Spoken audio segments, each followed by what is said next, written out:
अस्सलाम वालेकुम नाज़रीन। गुज़िश्ता दिनों वज़ीर-ए-आज़म पाकिस्तान ग्वादर के एक रोज़ा दौरे पे आए थे और वहाँ पे उन्होंने एक ग्वादर से मुताल्लिक़ जो है तकरीब से ख़िताब किया और इसमें बहुत सारे मामलात के साथ साथ एक बात जो उन्होंने की जो बलूचिस्तान के लिए जो है मेरे ख़्याल में एक अहम मौजू है, जिस पे हमने सोचा कि इस पे बात की जाए।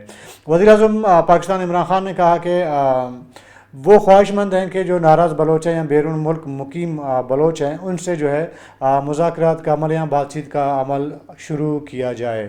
ज़ाहिर है कि वज़ीर-ए-आज़म के अकेले की ख्वाहिश नहीं हो सकती और इसमें जो है ज़ाहिर है इस्टेब्लिशमेंट के की मुशावरत और जो है वो भी शामिल हुआ होगा। तो इसलिए वज़ीर-ए-आज़म पाकिस्तान ने एक बड़े प्लेटफार्म पे ये बात कही है।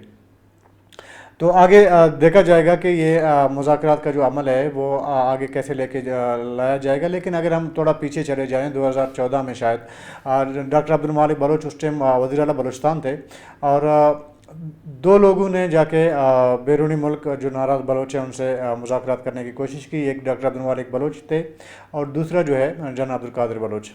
ये दोनों गए थे स्विट्ज़रलैंड, वहाँ पे बरामदा बूटी से बातचीत हुई और कहा जा रहा है या डॉक्टर अब्दुल मालिक बलोच से मुतल्लिक़ जब हमारी बात हुई है तो उन्होंने यही कहा कि बरामदा बूटी के मुतालिबात में रियासत मुखालिफ कोई ऐसा मुतालिबा शामिल नहीं था, जैसे कि आज़ाद बलूचिस्तान वगैरह नहीं था।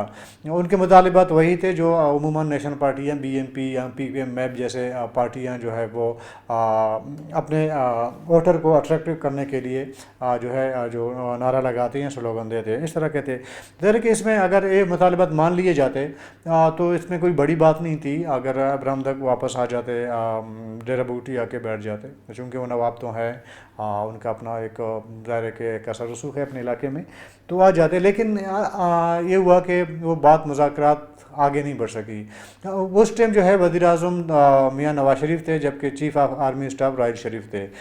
तो इन दोनों की जो है बाहमी रज़ामंदी के बाद जनाब अब्दुल कादिर बलोच और डॉक्टर मालिक बलोच ने मुज़ाकरात का आगाज़ किया था। लेकिन वो बात आगे नहीं बढ़ी। उसकी वजह यही बताया जा रहा है, जो हमने सुना है, हमने जब पूछा है कहीं से हमें जो मालूमात मिली है, वो लोग जो 2001 के बाद से पहले सियासी सिनेरियो में कभी नज़र नहीं आ रहे थे, नए लोग थे बलूचिस्तान के लोगों के लिए इन लोगों की जलावतनी के बाद ऐसे लोग पार्लियामेंट में या मुख्तलिफ ओहदों पे आके फायज हो गए हैं। एक ज़ाहिर की बहुत बड़ा केप है। तो इनकी ख्वाहिश ये थी कि बैरूनी मुल्क नाराज़ बलोचों के साथ कोई मुज़ाकरात ना किए जाएँ। इनके बकौल कि जी हमने मुल्क के लिए, रियासत के लिए कुर्बानियाँ दी हैं या हम खिदमत अंजाम दे रहे हैं। जो लोग असले उठा के बाहर चले जाते हैं या पहाड़ों पे चले जाते हैं, साल 2 साल के बाद उनके साथ फिर मुज़ाकरात होती है तो हमारी हैसियत क्या रह जाती है। तो ये एक ऐसी एक राय थी, शायद इसी वजह से जो है मुज़ाकरात आगे नहीं बढ़े। बहरहाल अब जो है वज़ीर-ए-आज़म ने जिस ख्वाहिश का इज़हार किया, और अगर अभी इस पे देखना होगा कि ये ख्वाहिश वज़ीर-ए-आज़म की है, पाकिस्तान के इस्टेब्लिशमेंट की है, दोनों की है, या इसके पीछे क्या ऐसे कार फरमा हो सकते हैं मामलात कि 20 सालों बाद या एक मुज़ाकरात का एक दोबारा एक अमल या आप कहें कि शुरू होने जा रहा है या जिसकी ख्वाहिश का इज़हार किया जा रहा है। देखिए, मुख्तलिफ़ अदवार में मुख्तलिफ़ हुकूमतों ने बलूचिस्तान से मुताल्लिक़ मुख्तलिफ़ पॉलिसियाँ बनाई हैं, इम्प्लीमेंट तो कहीं भी नहीं हुआ। पॉलिसियाँ ये थी कि आपको याद होगा 2008 में जब पीपल पार्टी की हुकूमत आई थी तो आसिफ अली जरदारी ने बज़ाते ख़ुद माफ़ी मांगा।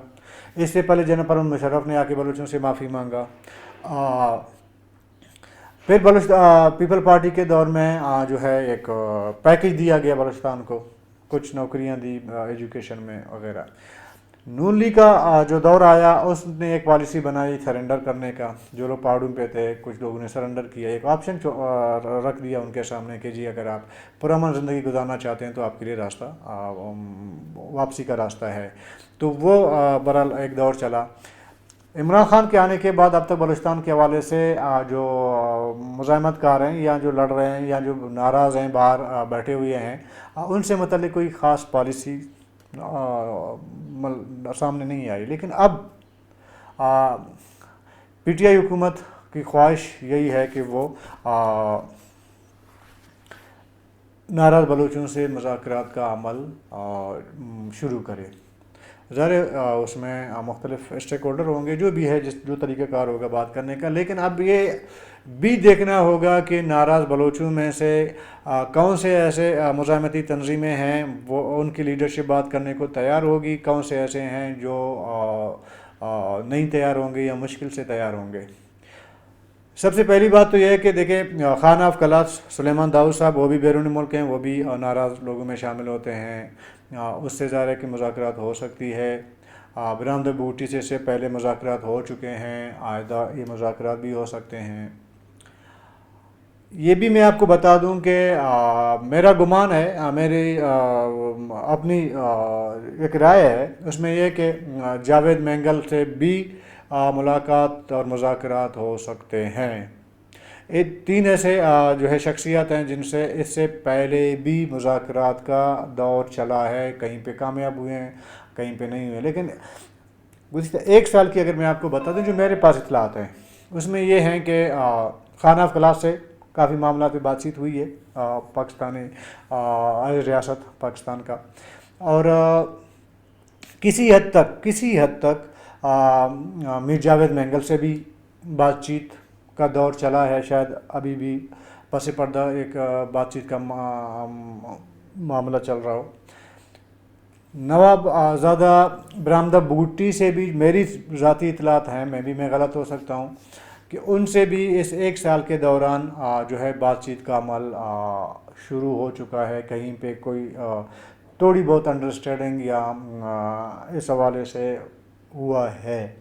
اب شاید وہ تب ایک سال کا جو پیریڈ ہے بات چیت کا، اس کو میچیور کرنے کے لیے یا اس کو پبلک کرنے کے لیے وزیر اعظم پاکستان نے گوادر میں یہ اعلان کیا ہے۔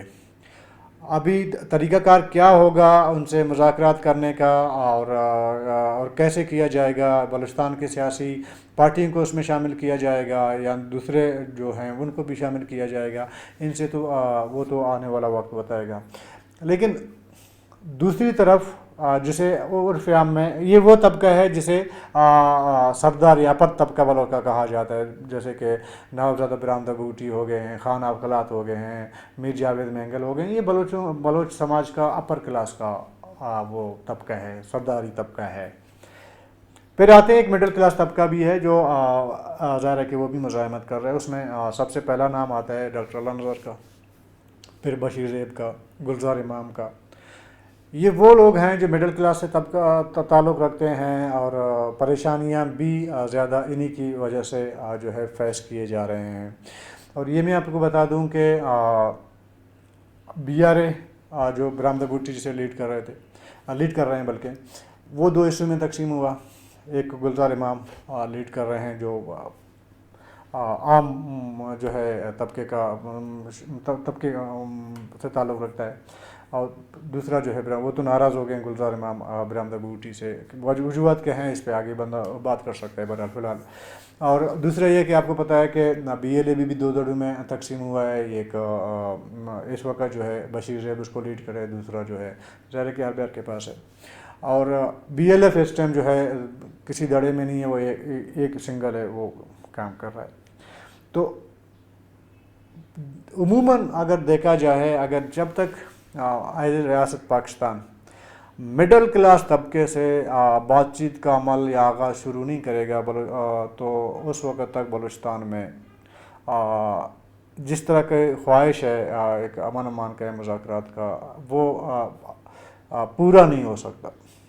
اگر جن اپر کلاس طبقے کی میں نے بات کی، ان سے بات چیت ہو سکتی ہے، ممکن ہے کل وہ آ بھی جائیں، لیکن یہ ادھورا وہ مذاکرات کا ایک چھوٹا حصہ ہوگا یا ادھورا حصہ ہوگا۔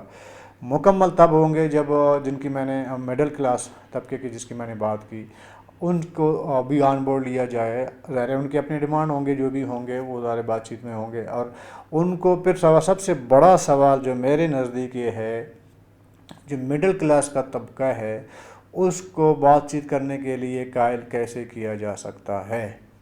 اگر وہ قائل ہو گئی تو میری ذاتی رائے ہے، میں سمجھتا ہوں کہ بلوچستان میں جو بلوچ ایلیمنٹس مزاحمت ہے یہ کم ہو سکتا ہے، اگر بالکل ختم نہ ہو لیکن کافی حد تک کم ہو سکتا ہے۔ बहरहाल अगर बलूचिस्तान में इस तरह का कोई पॉलिसी तहरीक इंसाफ हुकूमत बनाने जा रही है तो दोनों तबकों से उन्हें बात करने की ज़रूरत पड़ेगी और लाजमी हो कि दोनों तबकों से बात करें, क्योंकि ये दोनों तबके इस वक्त अलग अलग हैं। आपस में भी इनके इख्तलाफात काफ़ी सारे हम सुनते आए हैं मीडिया के ज़रिए, दूसरे तरीके के ज़रिए कि इनके दरमियान भी इख्तलाफात हैं। तो दोनों ग्रुप को मिला के जो है अगर मुज़ाकरात का आगाज़ किया जाए तब शायद कोई नतीजा या मंतकी अंजाम तक जो है मुज़ाकरात पहुँच सकते हैं। हमारे चैनल को नाज़रीन सब्सक्राइब कीजिए और उसको लाइक और कमेंट कीजिए और साथ में जो है अपना फ़ीडबैक दीजिए ताकि हम जो है इस तरह हमें फ़ीडबैक मिलता जाए। शुक्रिया।